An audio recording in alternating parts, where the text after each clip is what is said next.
Hello and welcome. Thank you so much for joining me today for another presentation as part of the GreyLearning webinar series, and today talking about long exposure photography. So tips to help you really make the most of long exposures in your photography.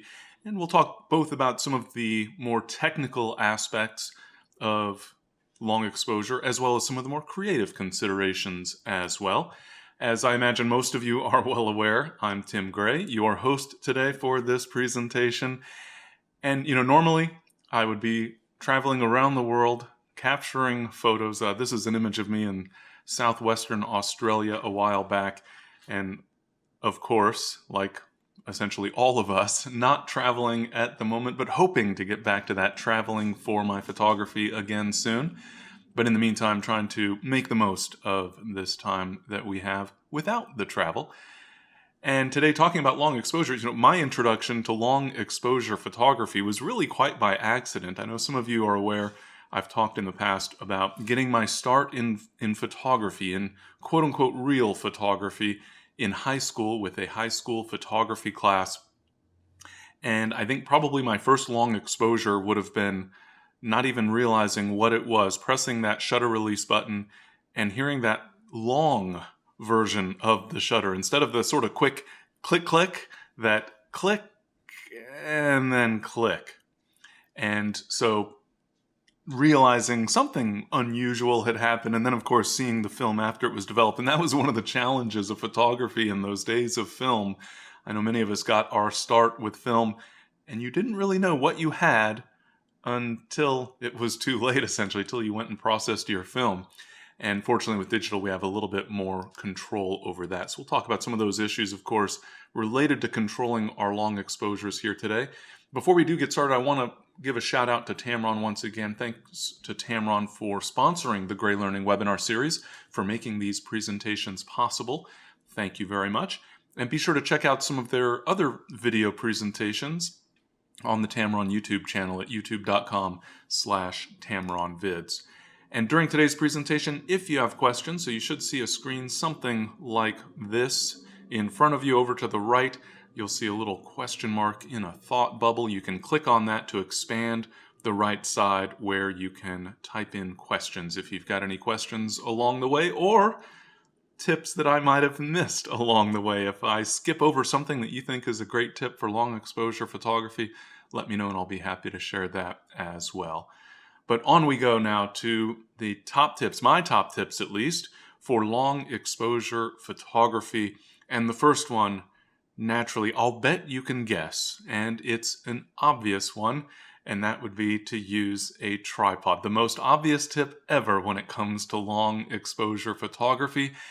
Naturally, of course, you might have a very steady hand, and you might have a great camera, and some cameras with especially the in-camera stabilization, and if you've got stabilization on your lens, you might be able to handhold for a moderately long exposure. I've seen photographers get good results with exposures up to around about 1 second in many cases. But still, as great as that stabilization technology can be, I still think a tripod is a valuable addition to long exposure photography. But actually, one of the challenges of long exposure photography with a tripod is that the tripod can give us a little bit of a false sense of confidence. So not only do I recommend using a tripod, and a good, stable, sturdy tripod, ideally even adding some weight. Many tripods have a hook underneath where you can add some weight to give it a little more stability. But also be careful where you place your tripod. In some cases, you might not have a whole lot of choice, but where you actually position your tripod can make a very big difference. So for example, back when I was living in the Seattle area, I visited a location, a popular location for photographing the Seattle skyline, and it happens to be on a bridge. And it's not a very heavily traveled bridge, but there is traffic. And so if you timed an exposure badly when a truck or bus was going across that bridge, it would shake the bridge enough that you'd end up with a blur. So even with a great sturdy tripod with a little bit of added weight, you can still end up with blurry long exposures if you're not careful. And not just on a bridge that might have some vibration, for example, but even, a path where people are walking on a boardwalk where there's a bit of movement, and even the wind. I've seen plenty of scenarios where the wind can create enough of an effect, especially with a longer lens, where you end up with blur, even though you're carefully using a tripod with great techniques otherwise. So do be careful where you're actually positioning that tripod. And then also a strong recommendation to get a neutral density filter or several neutral density filters so that you can extend those long exposures. So with the typical setup, if you're photographing at night, of course, you can get several seconds relatively easily by stopping down the aperture on your lens. But it can be great to be able to go beyond the limitations of the current lighting scenario. So for example, just after sunset, maybe you're capturing a photo and you want to use a long exposure, and you might only be able to get a couple of seconds even by stopping down the lens completely. So a neutral density filter, often referred to as a solid neutral density filter to distinguish between this and a graduated neutral density filter. A solid neutral density filter is like sunglasses for your lens, cutting back the amount of light. And the neutral, by the way, means that it is neutral in color so that it won't alter the overall color appearance of your photos. So it won't impact the color temperature setting, for example. And I would say, a good starting point, if you were only going to buy one neutral density filter, then I would probably opt for a 6-stop neutral density filter. But if you get something stronger, so I very often, for example, use a 10-stop neutral density filter, and that enables me to get long exposures even during daylight hours. It can be tremendously fun and really adds a unique element. I'll show some examples of a couple of those a little bit later. But also when it comes to neutral density filters, I mentioned having several. 6 stops is a really good kind of starting point, I would say. 10 stops is a great option for even daylight long exposures. And then having maybe, a 3-stop filter. And that brings up the subject of variable neutral density filters, being able to have variable settings, because we have 2 filters essentially that are connected to each other and that you can rotate, polarizing filters that you can rotate relative to each other. But with a variable neutral density filter, it can be tricky to get the right exposure because you don't know precisely how many stops of light you're losing. And also those types of filters can create a sort of a vignetting type of effect, a visual artifact within the images that can be problematic. And so my personal preference and recommendation is to use just standard solid neutral density filters. And with those filters, if you've used any filters on your lenses at all, then surely you have had the experience of having a difficult time getting that filter screwed on. If it's a screw-on filter as opposed to a filter in a holder, with those screw-on filters, I strongly recommend the Xume adapters. These are magnetic adapters that one piece attaches to the front of the lens, the other attaches to the filter, so that you can very easily attach that filter via magnets onto the lens. So here, showing a brief video of that filter being attached in no time flat with no frustration, no challenge, and it comes off very easily as well. The only catch is that if you're using a very wide angle lens, so shorter than around about 24 millimeters, then you can get a little bit of vignetting because now the filter is pushed a little bit further away. Essentially, the Xume adapter itself gets in the way of the shot just a little bit.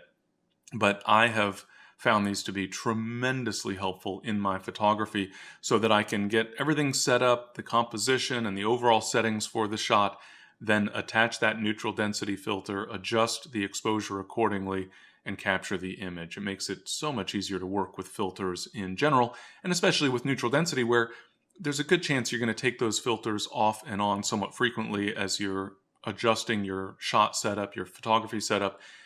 because it's difficult to see. They're very strong sunglasses potentially. With a 10-stop neutral density filter, you can't see what's going on through the lens very well at all. And so you need to take that filter off in order to be able to make adjustments to the shot. I see, by the way, coming back to that topic of using a tripod and being careful where you put it, Diana mentions that ships vibrate as well, and that is a really good point. In fact, when photographing from a ship, if the engines are running, even if it's not moving, and actually, even if the ship's not moving, it's floating, it's probably going to be moving at least a little bit. Long exposures can be quite difficult, but that's also why I don't use a tripod on a ship if the engines are running, because that vibration can create a similar sort of issue. All right, and then when it comes to actually capturing the image, there are some other tools, of course, that can be helpful. One of those would be a cable release, which gives us a variety of advantages. In fact, I'll show you another scenario a little bit later where a cable release can also be quite helpful. But with a cable release, you're able to overcome, generally speaking, the limitation on exposure time. So many cameras have a limit to how long a long exposure you're able to actually capture. And typically that's around 30 seconds. You could use bulb mode, of course, and conceptually you could switch to bulb mode and then press and hold the shutter release button, but now you're touching the camera and possibly moving it around a little bit. So a cable release enables you to separate from the camera, essentially, so that you're not touching the camera during that long exposure and possibly moving the camera and introducing blur. And in many cases, not only can you use bulb mode and press and hold the button or lock the button for an extended period of time, you can also, with certain cable releases, program the exposure time to a specific value and to a specific value beyond the 30-second limit that many cameras impose on us for those long exposures, so that you can get especially long exposures with a particularly sort of dreamlike, ethereal effect. So here with the water turning into just a sort of hazy fog rather than even having necessarily a motion blur effect per se. And then another tip related to gear is to not forget about mirror lockup. Now I realize when we talk about long exposure, sometimes we're talking about multiple seconds. So keep in mind also that a long exposure doesn't necessarily mean extremely long. And if your exposure time is going to be around about 1/15 of a second, which of course would suggest that you're on a tripod in the context of mirror lockup in any event, but if your shutter speed is right around about 1/15 of a second, that's where the vibration of the mirror moving, if you have a camera with a mirror, of course, I do realize that many of you this tip will not apply to because you're using a mirrorless camera. So you sort of always have mirror lockup enabled, I guess you might say. But if you have an SLR with a mirror, of course, using mirror lockup will ensure that the vibration of that mirror moving doesn't cause a degree of blur in the photo. For faster shutter speeds, generally speaking, the exposure is fast enough that the motion of that mirror, the vibration that causes, won't create an issue. And for longer exposures, essentially, the duration of the vibration is relatively short compared to the exposure duration. So it's mostly right around 1/15 of a second. Of course, when in doubt, you may as well use mirror lockup just to make sure that it's not, that motion of the mirror is not creating any issues. And again, this is a tip, I guess, that will get outdated eventually as many of us shift from cameras with mirrors to mirrorless cameras over time. Another tip related to gear, and usually I like to at least pretend that I never make mistakes in photography. I would like to maintain that image of never making mistakes, and yet it's not true. So, for example, not too long ago, quite recently, I had the opportunity to visit Bora Bora. I went swimming with sharks, not with my real camera, mind you, with an underwater camera that I had brought for the purpose. But with my real camera, I brought it on the boat, of course, so that I could capture some images along the way during our journey. And I took some long exposures. They didn't need to be especially long exposures, just some blurs of the water as our boat was moving across the water. And I don't even have to zoom in here, and I'm sure you can spot quite a few dust spots. There's a little bit of a thread or some other long piece of some contaminant, all sorts of spots. Thankfully, with an image like this, I could easily clean the image in order to get rid of those dust spots, and no one would be the wiser. But it's important to clean the sensor, and especially for long exposures. As many of you may have learned over the years, when you stop down your lens aperture, you're essentially making any dust or other contaminants on your image sensor more in focus, easier to see. So if you're shooting wide open, then whatever dust might be on your sensor, well, really it would be the filter in front of your sensor, but in any event, the dust on the sensor when the lens aperture is wide open will be completely out of focus and you'll never see it. So it's not until you stop down somewhat significantly that you're actually going to see that dust on the sensor. And in long exposure photography, you're very often going to stop down the lens aperture in order to get a longer exposure, a slower shutter speed.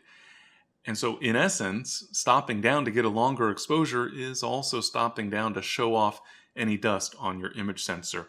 And so testing for dust, one of the steps in testing to see if your sensor is clean, is to stop down the lens aperture all the way so that the dust will be more visible. You can then take a photo of a blank wall, for example, moving the camera around a bit so that the dust that is on the sensor will appear sharp.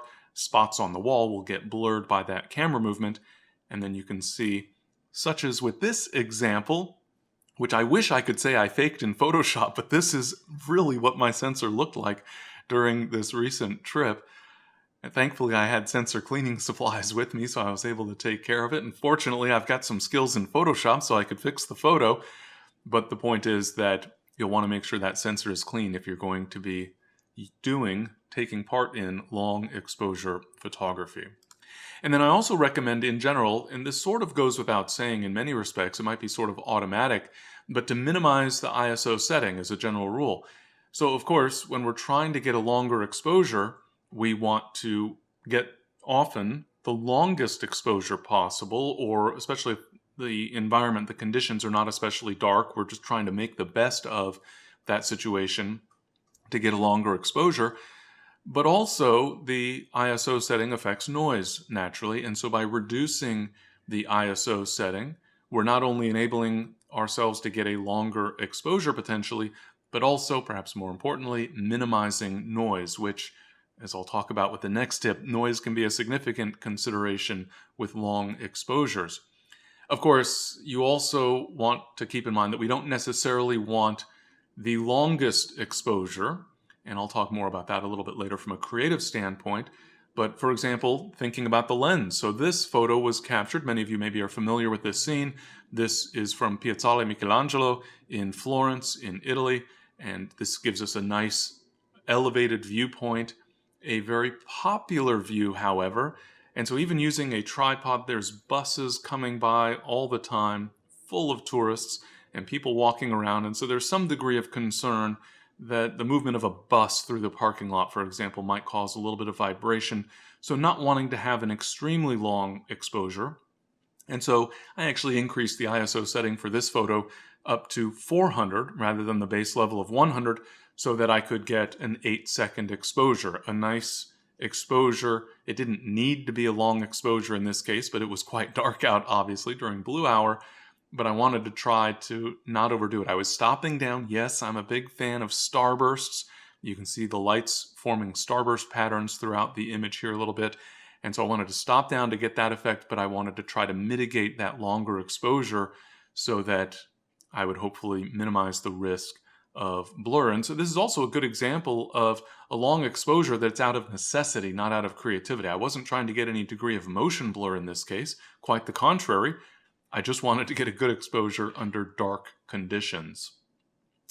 And then with that long exposure, another camera setting that most of our cameras offer would be long exposure noise reduction. And I strongly recommend using long exposure noise reduction in order to minimize noise, of course. And I do consider this to be an advantage as compared to simply applying noise reduction in post-processing. And that's because Long exposure noise reduction in your camera is based on the actual specific noise behavior of your camera at that time. Now, long exposures do have a stronger tendency to have noise. Part of that, by the way, is because of heat buildup during the long exposure. And so with a long exposure, it becomes all the more important. And in camera, long exposure noise reduction operates by essentially taking two pictures. Now, that's part of the problem. It's part of why a lot of photographers sometimes avoid long exposure noise reduction, because it's now doubling the time it takes to capture a photo. And so if you're capturing, for example, a 30-second exposure, now it takes a full minute, because the camera captures your photo when you trigger the photo, of course, but then as soon as that exposure is finished, the camera takes another picture, essentially another photo with the shutter closed. In other words, a dark exposure that is being used to measure the noise behavior of the sensor at that time under those conditions. And so you take a 30-second exposure, for example, then the camera makes a 30-second black exposure and uses the noise in that dark exposure to remove the noise from the original image.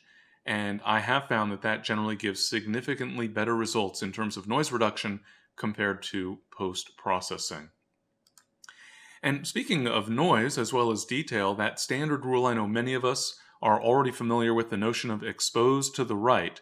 And so exposing as brightly as possible without clipping highlight details. So in the context of the histogram, we want to shift the histogram to the right, but only up to the edge of that histogram display, not to the point that the histogram actually gets clipped, that it sort of runs off the screen over to the right-hand side. And so here you see a sample histogram that goes right up to the edge of the histogram display, just a few little pixels that are up in that bright area. But that will maximize the amount of detail and also minimize the amount of noise in the photo, all other things being equal. So we still want to try to make sure that we're getting as bright an exposure. I realize a lot of long exposures, of course, are captured under relatively dark conditions. And so with, of course, wanting to have a bright image under dark conditions might seem a little bit odd, but meaning it's as bright as possible without clipping the highlights. We could ignore specular highlights, things like exposed light bulbs that are in the frame, for example. Those can get blown out without any trouble, generally speaking. But the point is that we want to have the exposure as bright as possible for maximum detail and minimum noise, keeping in mind that the information we're gathering as photographers relates to light. So more information is more light, less information is more dark, and in the absence of information, we get noise. And obviously the amplification is a big part of that, but by exposing to the right, exposing brightly, you'll help to minimize that noise in your photos. So shifting to some of the, I suppose, more creative or more technique-oriented as opposed to equipment-oriented topics, one of the great things about long exposure photography is you can actually make people disappear like a magic trick. It can work wonderfully well. Now, of course, there's techniques for capturing multiple photos so that you have images. Let's keep it simple. Let's assume there was one person in this entire scene and they were walking across the frame. And I capture one image where they're over on the right side of the frame and one image where they're over on the left side of the frame. And then I can blend those two images together. But we can also use a long exposure. As long as you don't have, that one person who's just sort of standing or sitting in one spot for an extended period of time. If you use a long exposure, think of this as a 30-second exposure and somebody walked across the frame and it only took them, maybe 5 seconds to walk across the entire frame. They were only in one position blocking the scene for a fraction of a second. And in the context of, for example, a 30-second exposure, that fraction of a second that they were in one particular spot is going to not amount to much, and the person simply does not appear in the photo.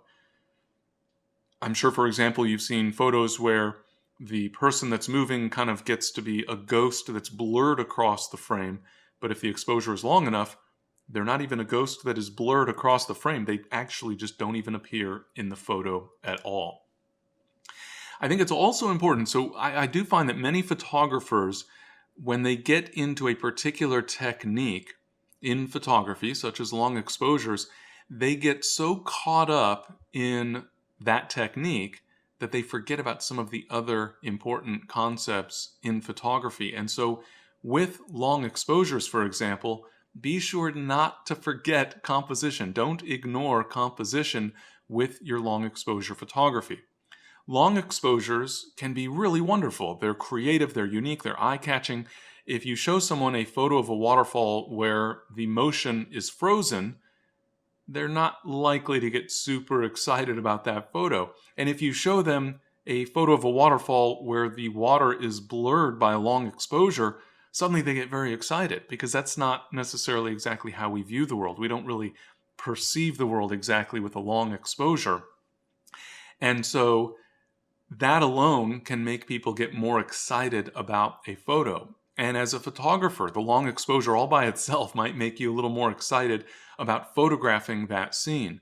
But you also want to make sure that you're thinking not just about the technical aspects, for example, of a long exposure, but that you're also thinking about the creative aspects of not just the long exposure, but your photography in general. Meaning not just the creativity that affects the long exposure, but that affects the overall look of the photo. And composition is so critically important to that. So before you even think about the long exposure per se, try to frame up the shot and even take a test shot, a sample shot with no long exposure, with a fast shutter speed, just focused on the composition. Then once you have the composition the way you'd like it, then you can set up your long exposure. In other words, figure out what exposure settings you're going to use and make sure that you have a long enough exposure to get the degree of blur that you're looking for. But start with the composition. Start with creating a beautiful photo in terms of the composition, then add the long exposure effect as essentially a bonus touch of creativity, if you will. And another thing that I find really works nicely for long exposures in a variety of situations is to not only get the wider view. So certainly a scene like this is a waterfall in the Alps, and with a beautiful stream flowing away, and beautiful boulders and nice trees, etc. A very nice scene. And so a wide angle shot works very nicely in this type of scenario, because there's a lot of interesting elements of the scene that I might want to document in my photo. But I also find that zeroing in on details and on textures can really work nicely for long exposures. Almost in a way, it starts to create this sort of abstract. It's kind of like how macro photography takes us into this sort of different world of, in many ways, abstraction in our photography. So too, if we just zero in on specific areas of a scene and let essentially the textures of that scene, with movement, of course, in the context of a long exposure, but let those textures become the subject as opposed to just the river, or the river plus a waterfall with the boulders, etc. Just the details within the scene can very often work nicely. So naturally, in the case of flowing water in a waterfall, I'm going to take a wide shot with that waterfall, but then I also want to see if there are some areas that I can zero in on to get interesting textures. And of course, with these last couple examples, it demonstrates, at least for me, that water is great when it comes to long exposures. And so if we've got flowing water, moving water of any variety can really lend itself very nicely to some wonderful long exposure photography. This is in a gorge in Austria, by the way, and just a 4-second exposure to smooth out the water flowing through the gorge, with the wonderful reflections, of course, on the water. And water, again, it can be a great, great subject for long exposure photography. For example, here a sunrise at a lake in Bavaria, and just a 4-second exposure. I certainly could have gotten a faster exposure time, a faster shutter speed. I didn't need a full 4-second exposure to get the exposure right. I could have opened up the lens aperture because I didn't really need a lot of depth of field necessarily. And with a wide angle lens, I'm going to have a fair amount of depth of field anyway. And with the sun just about to rise, there's a reasonable amount of light, but I can smooth out the reflections on the water and get a little more ethereal sort of effect there by having a little bit of a long exposure. Or taking that a step further, we can use a long exposure. This happens to be a 30-second exposure, a scene I'm sure many of you are familiar with in the Dumbo neighborhood of Brooklyn in New York City, looking across the East River to Lower Manhattan with the Brooklyn Bridge. And here using a 30-second exposure really mostly to remove distractions, because the texture of the water in the foreground, if that were left sharp, to me it just starts to become almost this sort of eye-catching texture in the foreground that pulls me in more to that texture rather than the overall scene. And to me, the water in the foreground is more about framing up the overall scene rather than being part of the subject per se. And so whenever there are distractions that I would like to avoid, if those distractions happen to be moving, then thank goodness, because that means that I can smooth out that distracting texture with a little bit of a motion blur, sort of like making the tourists disappear from a tourist location with a long exposure. So too we can get the ripples on the water to essentially disappear, and for, again, the surface to get smoother, to create this sort of painterly effect with the reflections, to take away distraction, but also make the image look a little bit more sort of elegant, at least in the context of that foreground, smoothing things out. But then when it comes to water, of course, I do try to get a little bit creative if possible. And so, for example, this is a photo captured in Venice, Italy, at the canals. And of course, we have these beautifully painted buildings and the canals and the bridges.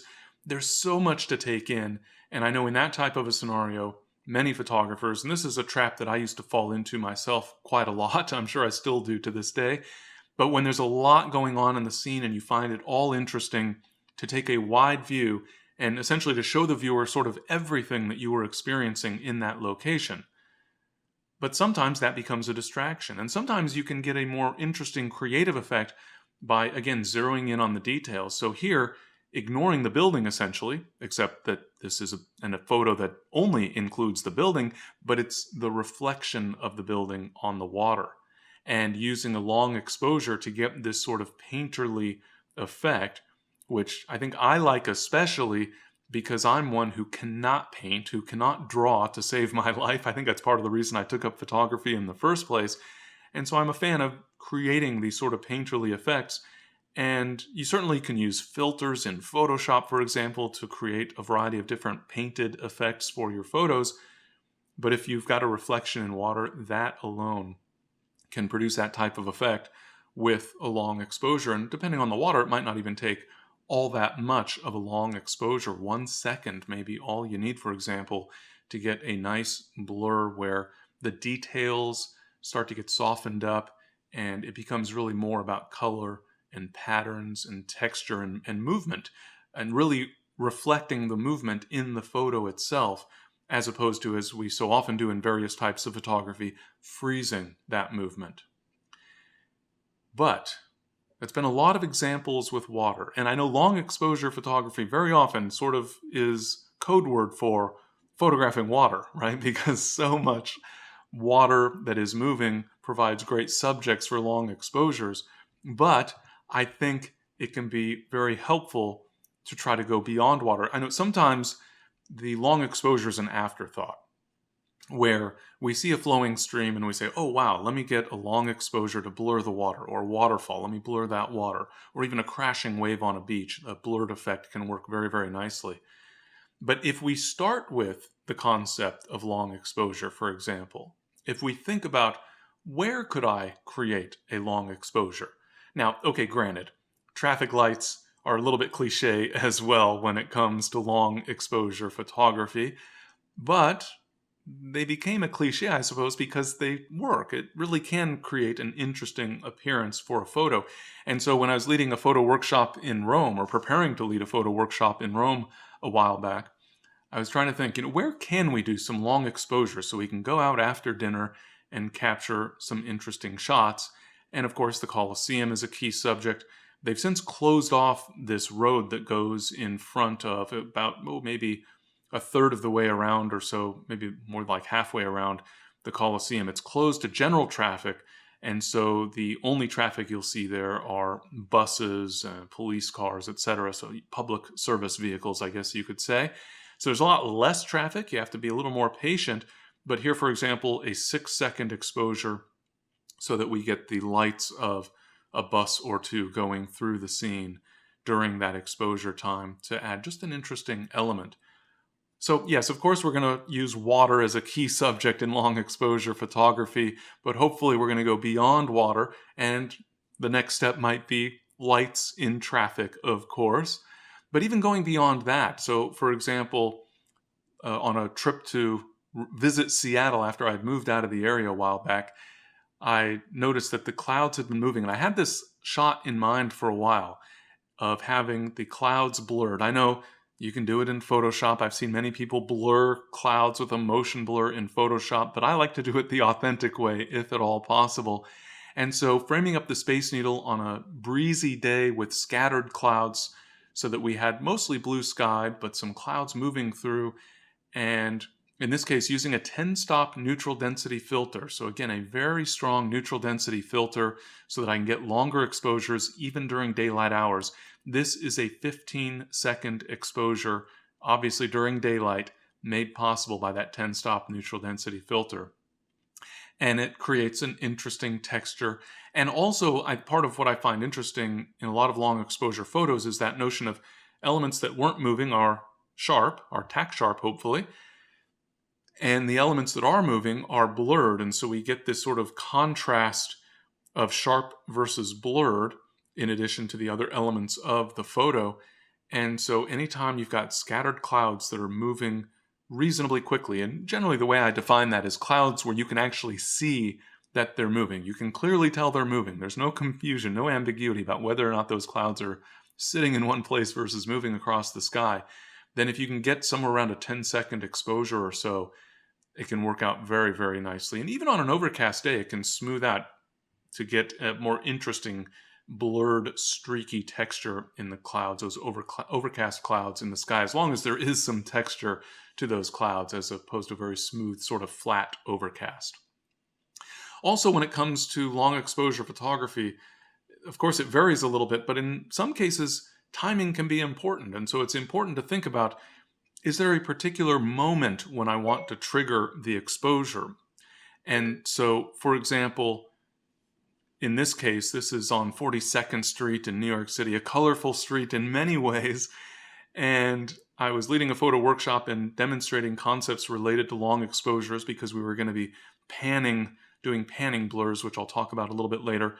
But in this case, having set up on a tripod and wanting to get a little bit of a long exposure, a little bit of a blur effect, but I wanted to have at least one of the shoes. In this case, I was fortunate that two people planted a foot at the same time, but timing that exposure for the foot, one foot anyway, to be planted on the ground with the leg and the other foot, for example, blurring. So we've got this sense of motion, but I've got a specific element in the frame that I wanted to get tack sharp. This would be an example of compose and wait. Well, not exactly necessarily the best composition, of course, but setting up a scene and then waiting for, in this case, people to walk through it. This is also, by the way, another scenario where a cable release can be helpful.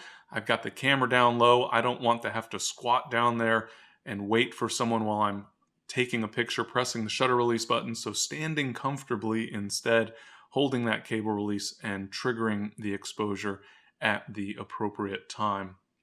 But again, there are scenarios with long exposures where the specific timing can be important. Also, when it comes to long exposures, I think one of the traps, you might say, that I find a lot of photographers, and certainly I've fallen into this trap as well over the years, is going too long with long exposures. And I sort of use this analogy of driving really fast on the highway, and then you get off the highway onto a residential street, and you're going the speed limit, and it feels like you're crawling. Maybe you're going 25 miles an hour, and it feels like you're going 2 miles an hour after having been driving much, much faster on the highway. You sort of can lose sense of what that speed was like. And the same holds true for long exposures. You capture long exposure, you look at the LCD on the back of the camera and say, yep, I got a long exposure. Look at all that wonderful water blur. And the blur, certainly, as I've mentioned, it can help. It can be nice. It works wonderfully for water. And sometimes a very, very long exposure to get more of a sort of foggy look in the image, and certainly a kind of more abstract, almost ethereal, painted kind of a look in the photo. It can work very nicely. But I do encourage you to evaluate different shutter speeds. If you've got a very long exposure and you think you got the shot, you might consider trying a not so long exposure, a little bit faster. So this is an image at 15 seconds.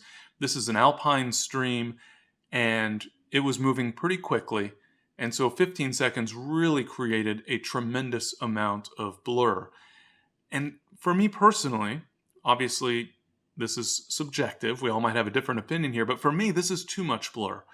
This is taking it a little bit too far where I've lost too much of the texture, which really, in the case of this alpine stream with the glacial runoff, it was really quite beautiful. The colors were very nice and the texture was very nice as the stream is flowing over these boulders. And so I fortunately tried a not as long exposure. So this is just a quarter of a second, which actually gives us a bonus tip that long exposures don't need to be especially long necessarily, just long enough to render a bit of motion as a blur within the frame.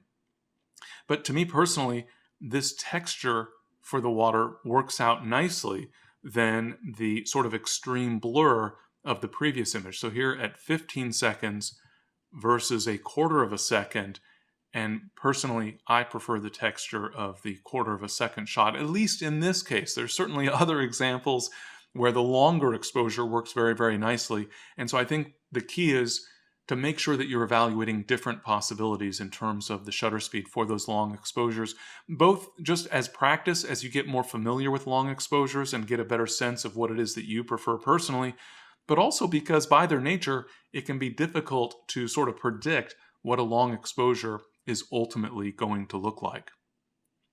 And speaking of trying out different shutter speeds, of course, we want the same exposure. We want a good exposure just at different shutter speeds. And so using an exposure calculator can actually be a nice tip as well. This happens to be the PhotoPills app that I use on my smartphone, and it includes an exposure calculator feature so that you can choose what you want to calculate. So at the top right, you'll see shutter speed is indicated to the right of the calculate heading, meaning I want to plug in my settings that work. So I set up, in this case, f22, a 60th of a second, and 100 ISO, and I want to see what settings will result in a different exposure. I want to get, for example, at a different lens aperture or a different ISO setting, what will the shutter speed translate into?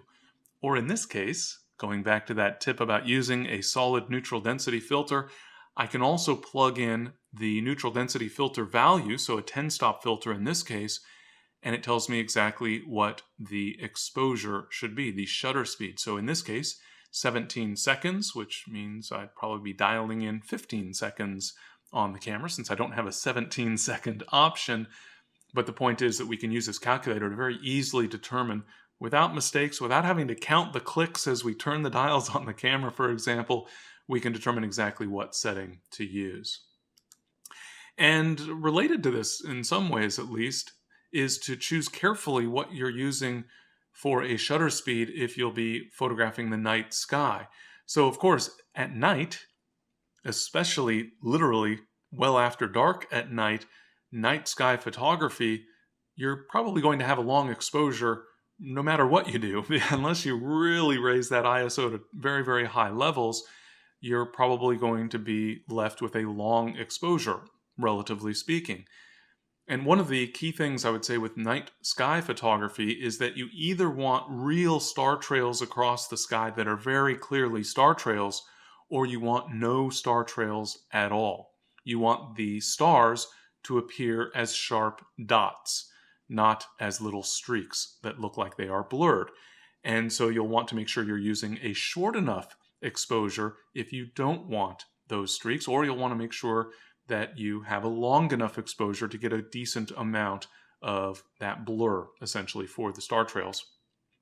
And that PhotoPills app that I mentioned actually includes two options. You both have an option for star trails, where it can tell you essentially how long an exposure you need for a particular arc, or if you don't want the actual star trails, you want to make sure you have spot stars, as they're referred to here in PhotoPills, then you can dial in your particular settings and it will tell you how long an exposure you should use, the maximum exposure essentially. And some of you may be familiar with the various rules. One of the more updated rules, I guess you might say, is the NPF rule, which is reflected here. You see this gives me a recommended maximum exposure time of 5 seconds, whereas the old classic rule would suggest maybe around 13 seconds.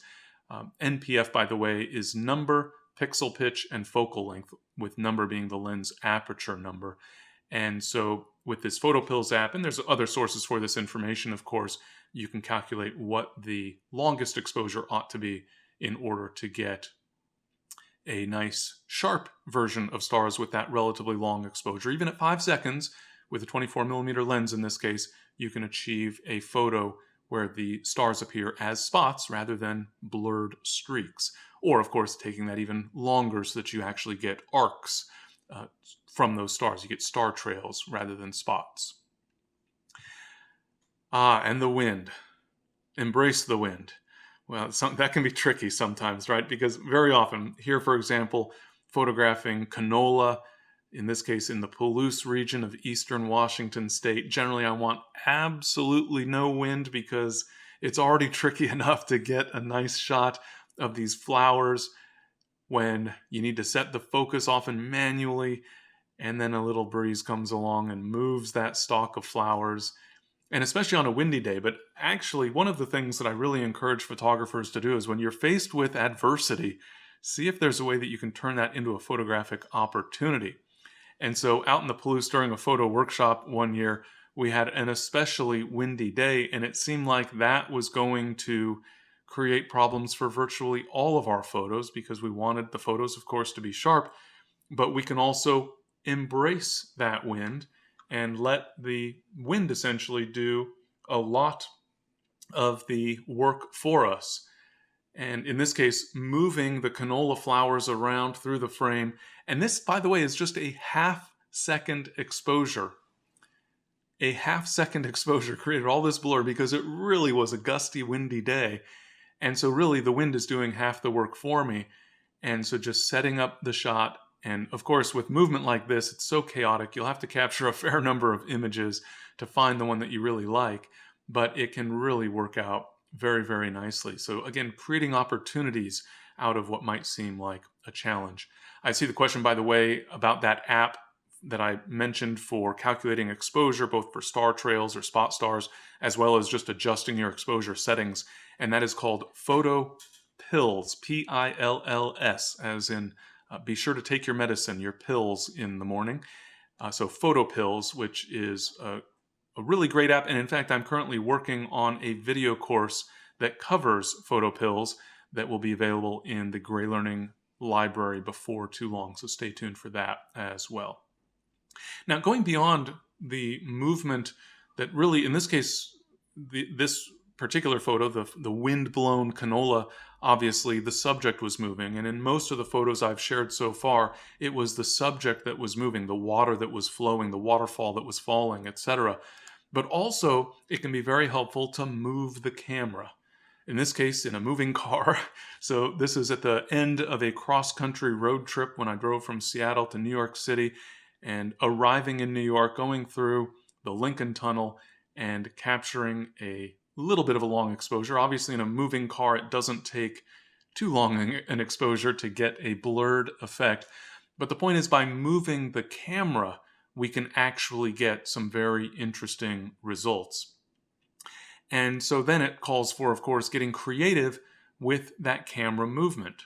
So this photo, for example, with a clean sensor this time, once again photographing the surface of the water from a moving boat. This is just off the coast of the island of Capri in Italy. And the sky was really beautiful, but that also meant the reflections in the water were beautiful. And I thought the different colors and textures might be really interesting, and I think it worked out reasonably well. And in a somewhat fast-moving boat, it doesn't take a very long exposure here either to get that blur effect.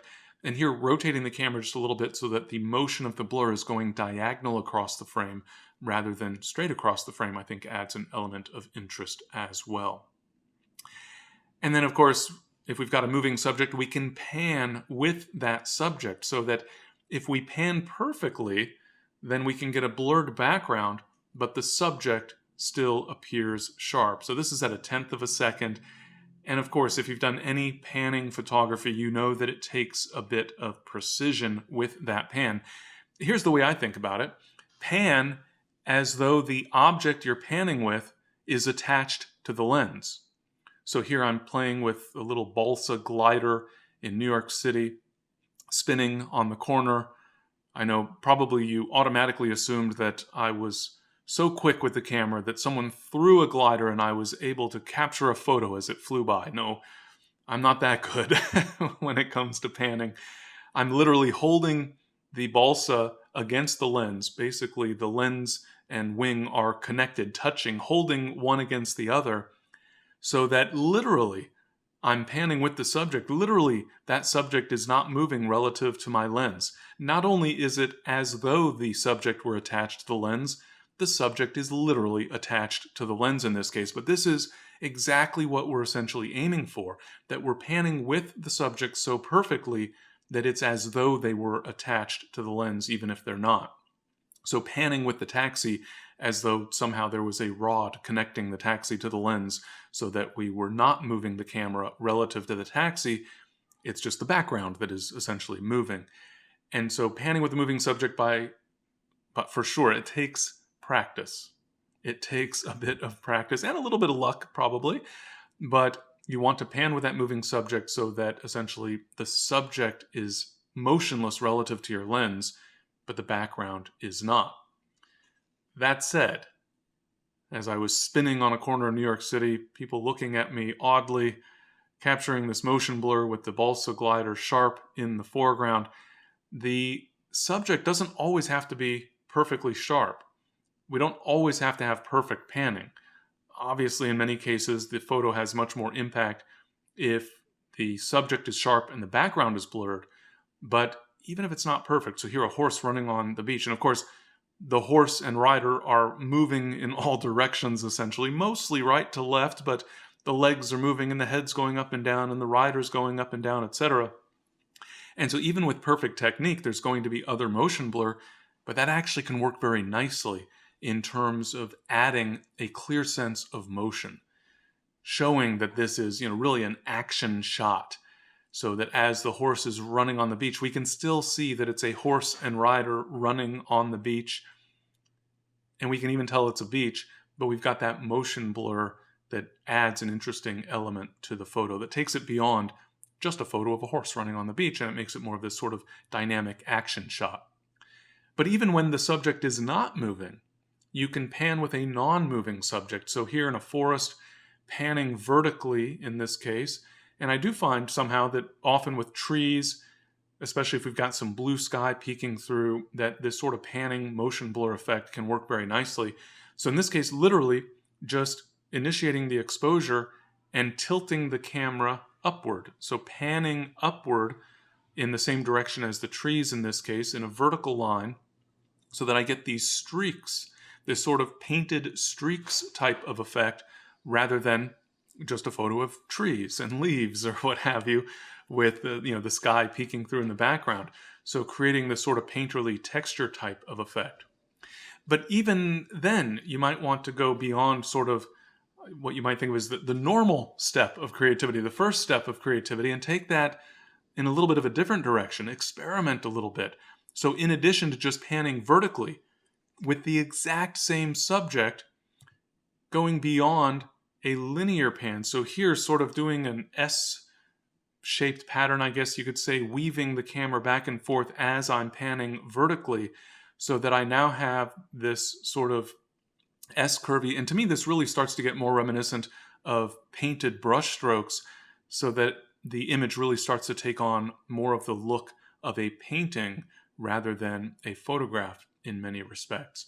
And so going beyond just a literal panning up or down or left and right and kind of wiggling the camera around as you're moving it, or just wiggling in general, might work very well depending on the subject. Another technique would be a zoom blur. So here, for example, this is a 2-second exposure. Ideally, we're doing this on a tripod in this case, of course, depending on the ultimate effect that you're going for. But the idea is that during the actual exposure, during the time that the photo is being captured, we are adjusting the zoom setting. So I'm actually zooming during the exposure.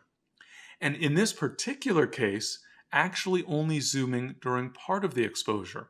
So, for example, this is a 2-second exposure. Let's say that for the first 1 second, I don't zoom. And then I turn the zoom on the lens for the second second, so that I have a sharp image along with this sort of laser beam kind of effect caused by the zoom motion. So I can combine that zoom with partially not zooming, in other words, a sharp photo blended with that long exposure blur, or relatively long exposure blur caused by zooming during the exposure. So in this case, zooming for about half the exposure time, but here's another shot where I zoomed during the entire exposure, sort of emphasizing that the subject doesn't necessarily need to be clearly identifiable. And this, by the way, was just 1/8 of a second, with the zoom happening again during the entirety of the exposure. So I started zooming just as I triggered the exposure and kept zooming during the entirety of the exposure. And then a few other options in terms of interesting and creative blur effects would be the rotational blur. And so this can be made a lot easier, by the way, if you're using a lens with a lens collar on a tripod. So now you can trigger the exposure and rotate the camera, and you'll be rotating with great precision. It can be done handheld. This actually happens to be a handheld shot where I simply rotate the camera. Think of it as rotating around the center of the lens. And if you do that perfectly, of course, the center of rotation will be right at the center. But part of the reason that I often don't use a tripod for this rotation blur effect is because I do find it can be a little bit better to have that center of rotation not exactly at the center of the lens. It's tricky. It takes a few practice shots. Actually, I find it basically just takes a lot of shots in order to find that one in the mix that you actually really like the most. But point being, by literally just rotating the camera during the exposure, you can create this interesting sort of swirling effect. And taking that one step further, so we talked about the zoom blur, and now the rotation blur, we can actually put both of them into the same photo at the same time. I call this the zoom twist blur, and the idea is that I'm zooming during the exposure, but I'm also twisting, which means it can be a little complicated. It's actually easier than it sounds, and I have a little video here to demonstrate the concept. So holding the zoom on the lens and holding it steady, and essentially ideally not moving that hand at all. That is your tripod, essentially. And then using the hand on the camera to actually rotate the camera during the exposure. So you're rotating the camera. That's the twist part. Well, that's the rotation anyway. And because you're locking your hand in place on the zoom, when you move the camera, when you rotate the camera, you're also changing the zoom setting for the lens. So I'll play the video here for you, and you can see rotating the camera causes the lens to zoom because I'm holding with my other hand that zoom setting on the lens. And so that gives me a zoom plus a rotation blur both at the same time, which gives me this sort of spirally sort of effect, the zoom twist blur, where we're both zooming and rotating during the exposure in order to create this kind of a spirally blur effect. All right, I know we've got some questions here. I'm going to address as many of those questions now as I possibly can. But first, I just want to say a thank you to all of you for joining me here today for today's presentation. And also, do keep in mind, in addition to these webinars, I've also been leading online workshops during the past few months. In the month of August, it's going to be cleaning up your mess in Lightroom Classic, but also, we've not yet formally announced this. Check your email. You'll get a follow-up email with a link to the recording of this presentation, of this webinar, and in that email, I'll also give you a discount code for the online workshop that I'll be teaching in September called Full Control in Photoshop, where we'll talk about selections and layer masks and targeted adjustments and a wide variety of other powerful controls that you can exercise greater control over your photos with using Photoshop. And as I mentioned, do stay tuned also for that course on PhotoPills, the app. It does so much more than just the exposure options that I mentioned here during today's presentation. All right, taking a look at some of the questions here. Let's see here. So I see Dale was asking about variable neutral density versus stacking several ND filters, and I sort of addressed that early on. I would say that generally speaking, I don't care to use those variable neutral density filters. If need be, I'd rather stack up a couple of solid neutral density filters, but solid generally rather than the variable. And yeah, Randall was saying as well that he gets some strange effects with the variable ND filters, and that's because those are essentially two polarizing filters stacked on top of each other and rotating relative to each other. And so you can get some visible artifacts, kind of an X pattern essentially going across the photo. And so Holly, a couple questions about the adapters. So the Xume adapters, the magnetic filters, Holly was asking if you can stack those.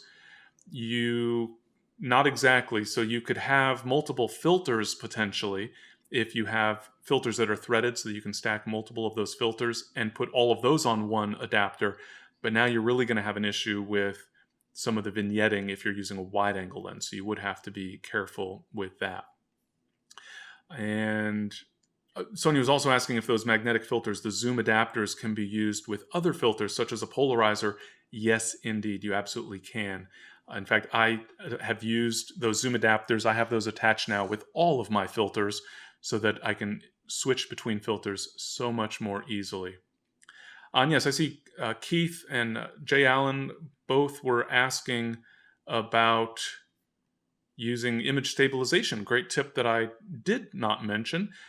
The answer depends on your lens. So it used to be pretty easy. We would say that we should turn off image stabilization of any kind when your camera is on a tripod. That's not the answer always now, because with many lenses, and cameras for that matter, the stabilization actually takes into account the tripod. So there's modes on many stabilization systems, on many lenses, that take into account the fact that you are on a tripod so that you're only stabilizing, essentially think of it as in one axis, in one direction, as it were. And so I would still say, in general, the safe bet is to turn off stabilization when you're using a tripod, just to be on the safe side. But that said, check your lens. You may very well have a lens that supports the ability to use stabilization. Glenn, great question from Glenn. Does autofocus work with neutral density filters? Possibly. And so conceptually it does. Some of this depends on the autofocus system of your camera, but you'll find that as you get to a higher and higher density setting, that autofocus will become less and less reliable. So with something like a 3-stop neutral density filter, generally you'll find that autofocus works great.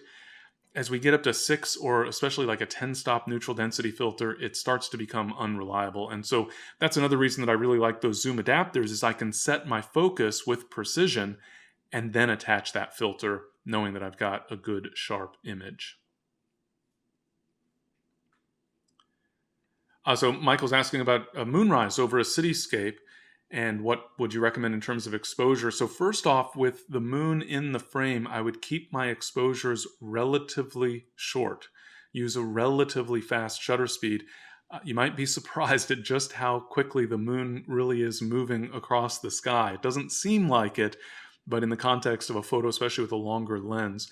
And then metering, I would typically, in the context of the moon, usually having the detail in the moon becomes a priority.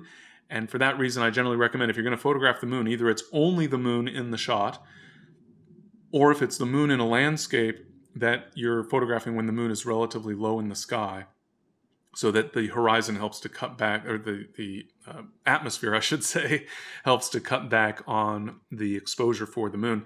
But usually, the moon, it's sort of like sunny 16. The moon is lit up because it's sunlight, except that it's light that's passing through the atmosphere. So think of sunny 16, except at about an f11. So over the full moon 11 kind of a concept. So at f11, about 100th of a second at 100 ISO, 200th of a second at 200 ISO, etc. But that obviously means that the foreground needs to have a fair amount of light on it as well. All right.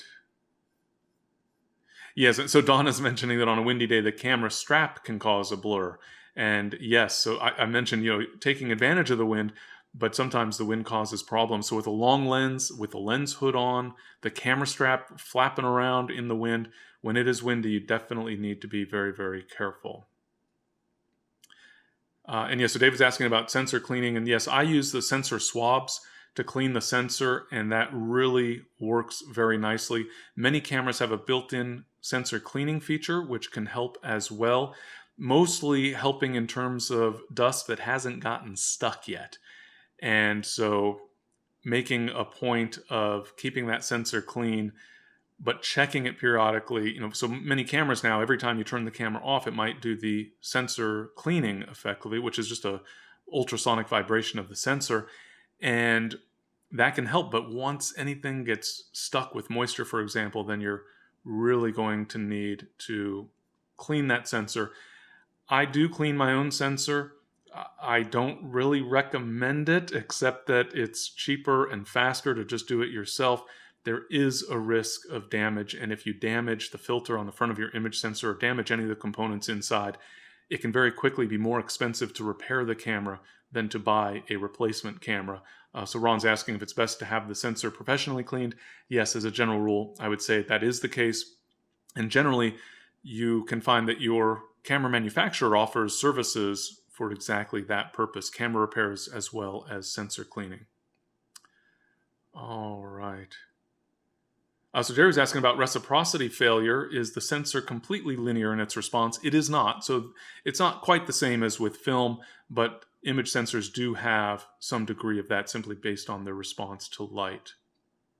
And Mark's asking about noise reduction not applying to shooting RAW. Actually, the long exposure noise reduction in the camera, well, at least with most cameras, the cameras I'm familiar with, but long exposure noise reduction in the camera will affect a RAW capture. It's one of the very few. So typically I say that a RAW capture is only affected by the lens aperture, the shutter speed, and the ISO setting. But in fact, long exposure noise reduction would be another example of something that does affect a RAW capture, as well as some cameras, Canon and Nikon have, I forget the names now, but the white point protection, and on Nikon, I think it's de-lighting or something to that effect. I forget the names, but these highlight protection modes that actually do affect RAW captures as well. A great question from Audrey about the long exposure noise reduction. Would you use that on daytime exposures as well? Yes, absolutely, if they're long enough. And typically, most cameras will trigger that after about a 1 second or so exposure. And so, and yet to Lynn's point, does the noise reduction take a lot of time? Yes, literally, as I mentioned earlier, it doubles the amount of time that the overall exposure is going to take. But it is helpful. It's more obvious during night shots because the noise is more prevalent, is more easily seen in the camera, in the shot rather, with a dark area. All of the dark areas are going to exhibit that noise, both because it's easier to see and because there's simply more noise in the dark areas. But I would say that even during daylight hours, if there's noise, it can impact. Again, it's going to be most visible in the darker areas of the shot, but it can be noisy. Let's see here. And yeah, so Richard mentioned dark frame subtraction, so that you could actually capture your own dark frame yourself and use post-processing for that noise reduction, for example, in Photoshop. But to me, it's just more convenient and effective to let the camera take care of that. So Susan asks a very good question that is very difficult to answer, and that is, how do you determine how long an exposure is best for a particular composition? The short answer, I guess, would be I don't know, or experience maybe. So, of course, it's tricky. Part of it is subjective. It's just about your personal taste for the scene, for the photo, for that effect of the long exposure blur. But then, in addition to that, of course, that you've made a decision, but now how do you anticipate? Well, some of that is experience. So you see flowing water and you just have a sense of when the water needs just something like a 1/4 of a second exposure versus something like a 1 or 2 second exposure, or even longer. And a lot of that just comes from experimenting. So practice using a variety of different shots, if at all possible.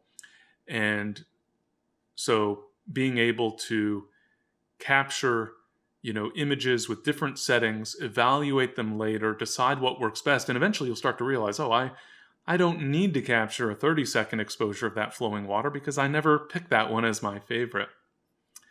So Chris was asking that apparently in the Brooklyn Bridge photo, the boat under the bridge appears quite sharp. How was that? I suspect that you were seeing actually what is a merry-go-round in a glass building that's on land, actually. Just on the other side of the water at the base of the tower of the bridge. Otherwise, it would have required multiple exposures, one with a fast shutter speed and one with a slow shutter speed. So Jack asks about using a polarizing filter. Do you need a polarizing filter with long exposures when photographing water? No, you don't need. But keep in mind, number one, a polarizing filter typically at its maximum setting will give you somewhere around about a one-stop reduction in light, so that can help you achieve a long exposure. But also the polarizing filter set to that value is going to cut back on the reflections. And as a general rule, I would say that that's not a good thing.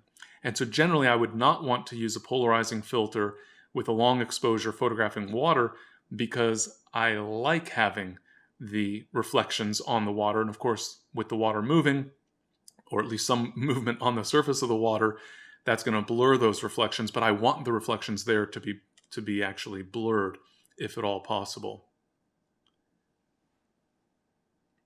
And yes, so Herbert was asking about blurring when there's traffic on a bridge, and so that would be both. I gave the example of that Seattle skyline where the bridge that I was on got a little bit of vibration from a passing truck and created blur.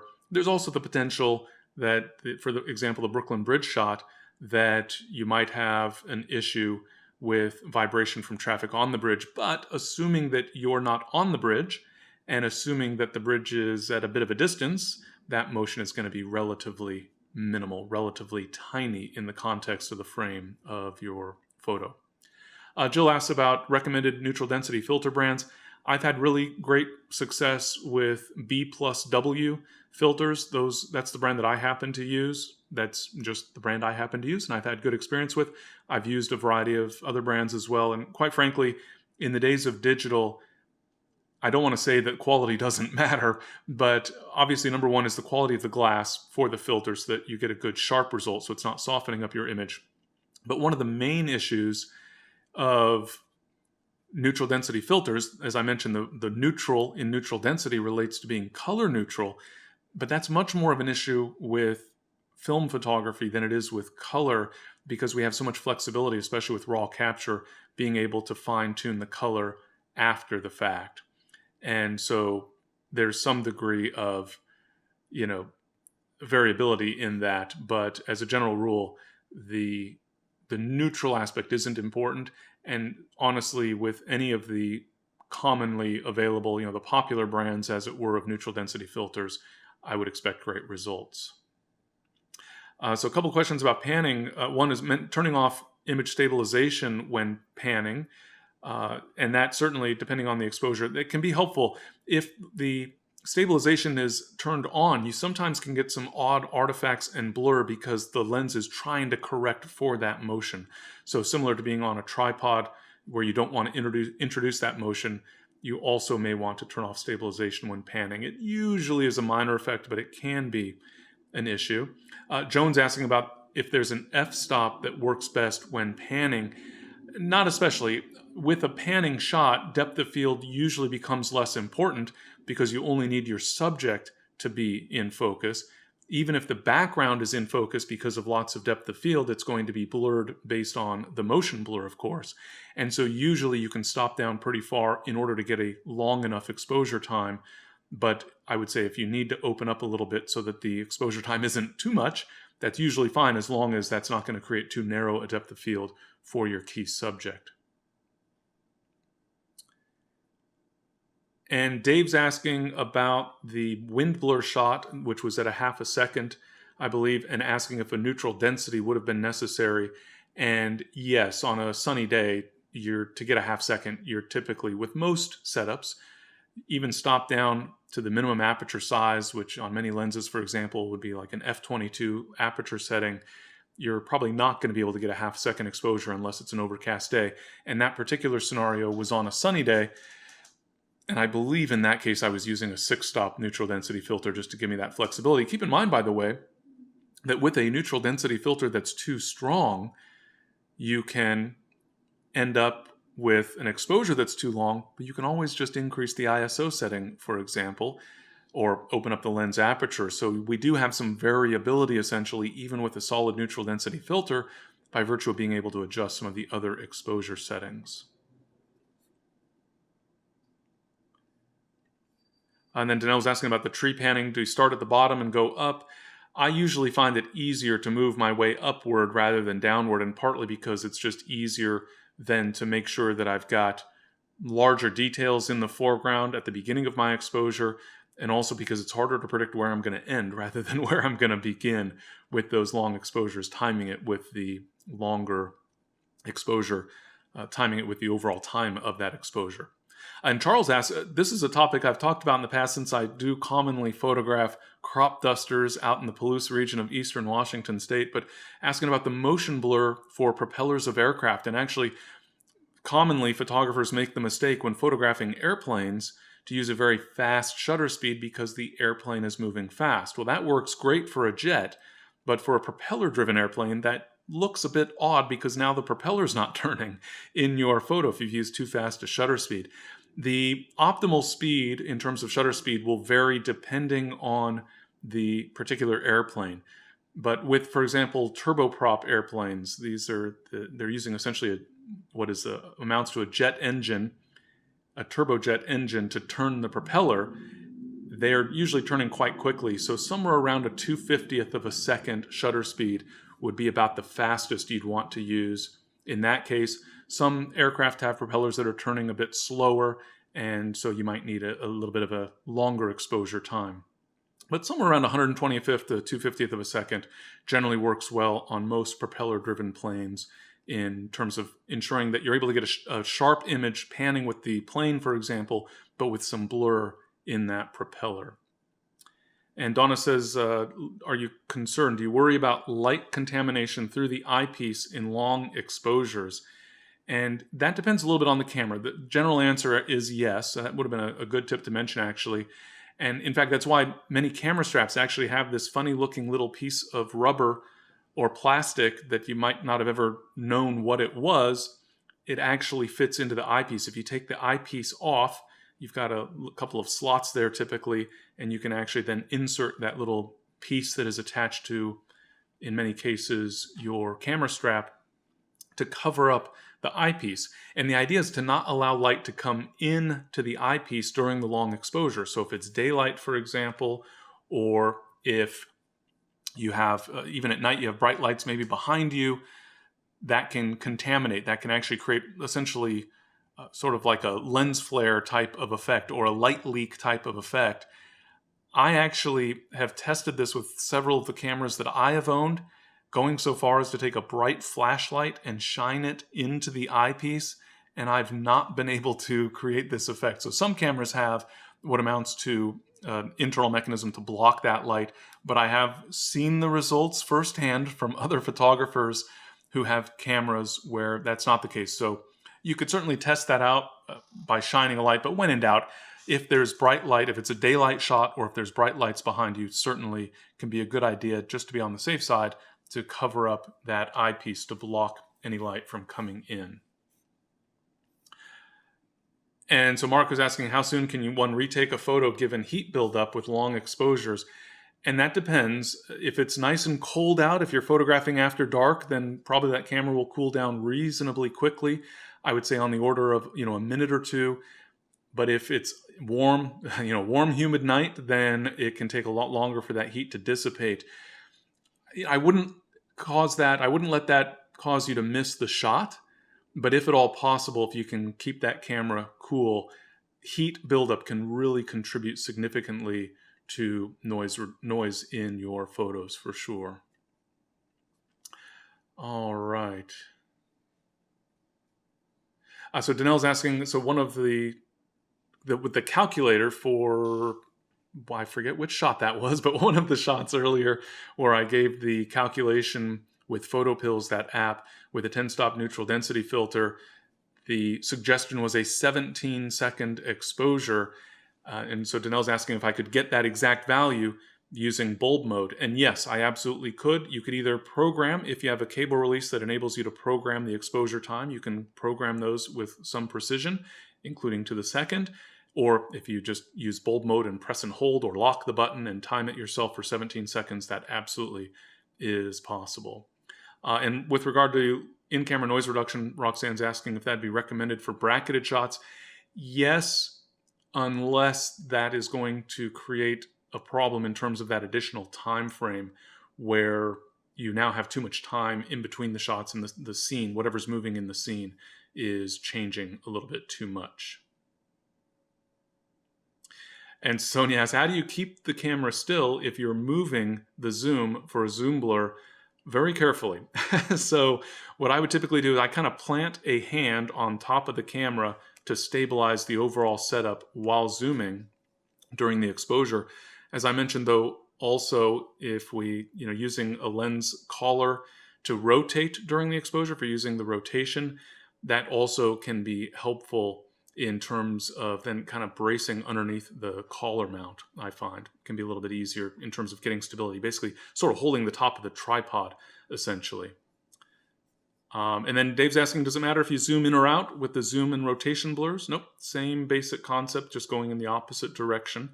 Obviously, then the arc of the rotation goes in the opposite because it would be rotating the camera in the opposite direction.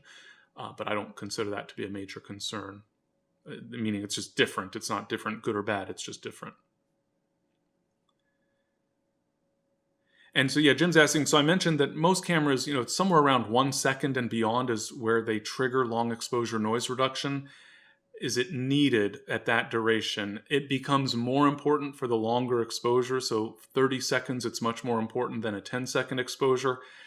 But I still generally prefer to make use of that long exposure noise reduction whenever possible. The only time I turn it off is when I feel that the extra time required to capture the black frame, the dark frame for the noise, is going to prevent me from potentially getting the shot that I want.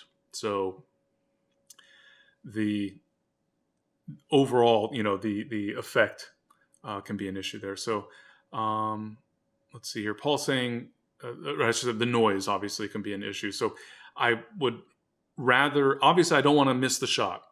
Getting the shot is the first priority over noise, for example. And so if the extra exposure is going to cause you to miss something important, then fine, do the noise reduction after the fact. But if you can do it at the time of capture, it will improve the result.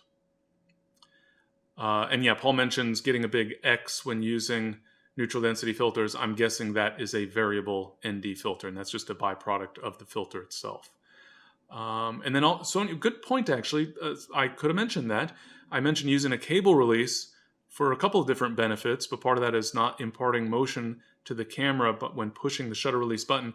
And she asked about a delayed shutter. So using, for example, a 2-second or a 10-second timer, and that is essentially a replacement for the cable release. You push the button, the shutter release button, to take the picture, and instead of actually taking a picture, you're starting a timer. So now you hands away from the camera, leave it alone, don't touch anything, and then the photo will be taken. So even though you move the camera a little by pressing the button, that movement now will not be imparted to the photo. right, just checking to see if there are any other questions. Oh yeah, so Gerald asks, any suggestions for countering the wind when using a long lens on a good tripod? Adding weight to the tripod, if at all possible, is beneficial, certainly. Trying to get out of the wind, taking anything that's going to blow around. So there was the mention earlier of the camera strap even flopping around in the wind. The lens hood, if it's not needed for lens flare, if you can take off the hood, that kind of acts as a sail almost that can cause more movement. And then blocking. Sometimes I'll just stand right next to the camera setup in order to block the wind, essentially, or try to position my camera if I can, for example, get myself against a building that might block the wind or some other structure that will block the wind, and that can be helpful as well. And then when all else fails, speeding up that exposure time if need be. Obviously, if the point is a long exposure, that's going to defeat the purpose. But just to the extent possible, trying to block that wind and then compromising as needed just a little bit on the shutter speed so that you're hopefully getting a little bit of a long exposure, for example, getting a little motion blur, but then not so long that movement starts to become an issue, because we want motion blur only for what's moving in the frame, not for the solid objects that aren't moving. We don't want blur caused by the camera in that type of scenario, generally speaking. Obviously, there's exceptions, some of those creative blurs that I gave as examples. But yeah, try whatever you can to minimize, even if it means going back the next night when it's hopefully not as windy as the conditions you're experiencing. All right, not only are we out of time, but we have gone beyond time, a bit longer than expected today. A lot more questions, actually, than I had anticipated, which I think is absolutely just wonderful. Thank you so much for interacting here with this presentation as I shared my tips on long exposure photography. I hope that was all very helpful and interesting, maybe a little bit entertaining as well. And I hope that you'll join me again for a future presentation as part of the GreyLearning webinar series sponsored by Tamron. Thank you all very, very much.